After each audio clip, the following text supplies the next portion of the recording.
తిరుమలలో తెలంగాణ ప్రజా ప్రతినిధుల సిఫార్సు లేఖలు అనుమతించాలని డిమాండ్ పెరుగుతోంది. గతంలో చంద్రబాబు అంగీకరించిన తిరుమలలో తెలంగాణ ప్రజా ప్రతినిధుల సిఫార్సు లేఖలు చెల్లుబాటు కావడం లేదు. దీంతో ఏపీ సర్కార్పై ఒత్తిడి పెంచే ప్రయత్నం చేస్తున్నారు.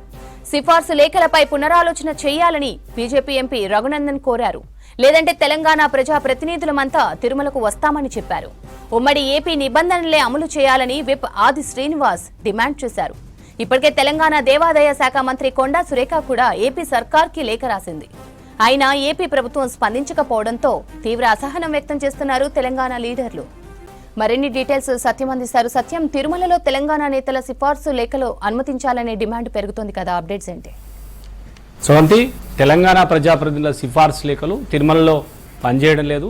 ఫిబ్రవరిలో ఆంధ్రప్రదేశ్ ప్రభుత్వం నిర్ణయం తీసుకుంది. తెలంగాణ ప్రజాప్రతినిధుల సిఫార్సు లేఖలు అనుమతిస్తామని ప్రభుత్వం చెప్పినా ఇప్పటి వరకు తిరుమల తిరుపతి దేవస్థానంలో తెలంగాణకు సంబంధించిన ప్రజాప్రతినిధుల సిఫార్సు లేఖలు అనుమతించడం లేదు. అయినా తెలంగాణ నుంచి దాదాపుగా ప్రతిరోజు వేలాదిగా భక్తులు తిరుమలకు వెళ్తారు.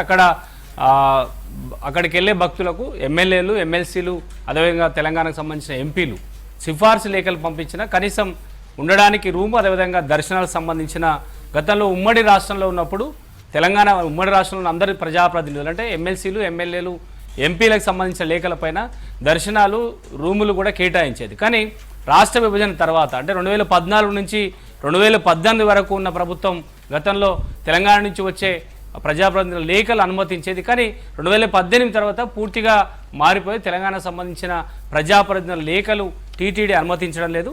కానీ ఇటీవల అంటే జనవరిలో జరిగిన పరిణామాలు అంటే తెలంగాణకు సంబంధించిన దేవాదాయ శాఖ మంత్రి కొండా సురేఖ ఆంధ్రప్రదేశ్ ప్రభుత్వానికి విజ్ఞప్తి లేఖలు రాయడం ఫిబ్రవరిలో ఆంధ్రప్రదేశ్ ప్రభుత్వం అనుమతించింది. కానీ ఫిబ్రవరి నుంచి ఇప్పటి వరకు ప్రజాప్రతినిధులు ఇచ్చే తెలంగాణ ప్రజాప్రతినిధులు ఇచ్చే లేఖలు అనుమతించకుండా కేవలం ప్రజాప్రతినిధులకు మాత్రమే ప్రోటోకాల్ దర్శనాలు ఇస్తున్నారు. కానీ ఎమ్మెల్యేలు, అదేవిధంగా ఎంపీలు ఇచ్చే సిఫార్సు లేఖలకు దర్శనాలు కేటాయించడం, కనీసం రూములు కూడా కేటాయించకపోవడంతో తెలంగాణ ప్రజాప్రతినిధులంతా కూడా అభ్యంతరం వ్యక్తం చేస్తున్నారు. అవసరమైతే తామంతా తెలంగాణకు సంబంధించిన ఎమ్మెల్యేలు, ఎంపీలంతా తిరుమలకు వచ్చి మరోసారి విజ్ఞప్తి చేస్తాం అవసరమైతే. ఎందుకంటే తెలంగాణలో ప్రతి నియోజకవర్గం నుంచి ప్రతిరోజు ఎమ్మెల్యేలకు, ఎంపీలకు తిరుమల దర్శనాల కోసం సిఫార్సు లేఖలు కావాలని భారీగా ఒత్తిడి ఉంది.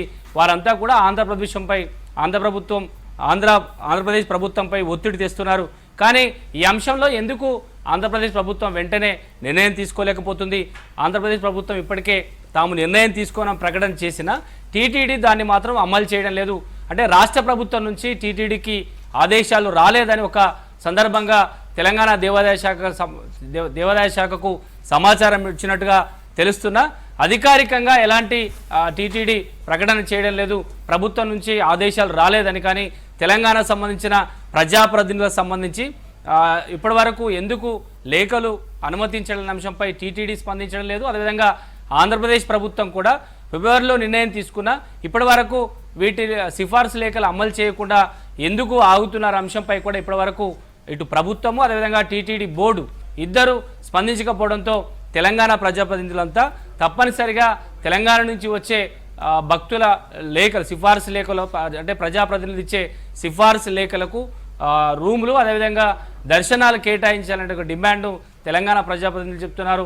ఈరోజు ఎంపీ రఘునందన్, అదేవిధంగా కాంగ్రెస్ విప్ ఆది శ్రీనివాస్ ఇద్దరు తిరుమల దర్శనం చేసుకున్న తర్వాత మీడియాతో మాట్లాడడం కావాలని తెలంగాణకు సంబంధించిన ప్రజాప్రతినిధుల లేఖలను టీటీడీ అనుమతించడం లేదు. దీనివల్ల తమకు ప్రజల నుంచి ఒత్తిడి మరింత పెరుగుతుంది. తిరుమల టీటీడీ బోర్డు వెంటనే నిర్ణయం తీసుకోవాలని ఒక డిమాండ్ కూడా ఉంది. కానీ తెలంగాణ ముఖ్యమంత్రి రేవంత్ రెడ్డి సైతం నేరుగా ఆంధ్రప్రదేశ్ ముఖ్యమంత్రి చంద్రబాబుతో ఈ అంశాన్ని చర్చించినా కూడా ఇప్పటివరకు రాష్ట్ర ప్రభుత్వం, అదేవిధంగా తిరుమల తిరుపతి దేవస్థానం ఎలాంటి నిర్ణయం తీసుకోకపోవడంతో తెలంగాణ ప్రజాప్రతినిధులంతా కూడా అసంతృప్తితో ఉన్నారు. తిరుమలకు వెళ్ళే భక్తులకు అనేక ఇబ్బందులు అవుతున్నాయి. ఉమ్మడి రాష్ట్రంలో ఏ విధంగా అయితే ప్రజాప్రతినిధుల లేఖలు, సిఫార్సు లేఖలు అనుమతించదో తెలంగాణ ప్రస్తుతానికి ప్రజాప్రతినిధుల లేఖలు కూడా అదే పద్ధతిలో అనుమతించాలని ఒక డిమాండ్ తెలంగాణ ప్రజాప్రతినిధులు చేస్తున్నారు. కానీ తెలంగాణకు సంబంధించిన దేవాదాయ శాఖ ఆ శాఖ మంత్రి కొండా సురేఖ ఇప్పటికే పలుమార్లు ఆంధ్రప్రదేశ్ ప్రభుత్వానికి లేఖ రాసినా తిరిగి రిప్లై రాకపోవడంతో టీటీడీ కావాలని ఇలాంటి తెలంగాణ ప్రజాప్రతినిధుల సిఫార్సు లేఖలు ఆపుతుంది రాష్ట్ర ప్రభుత్వం. అంటే ఏపీ ప్రభుత్వానికి ఇబ్బంది లేదు, కానీ బోర్డు మాత్రమే ఇది అడ్డుకునే ఒక ప్రయత్నం చేస్తున్నట్టు కూడా ఇటు ఎమ్మెల్యేలు ఎంపీలంతా కూడా అసంతృప్తి వ్యక్తం చేస్తున్నారు చెప్పొచ్చు శ్రవంతి.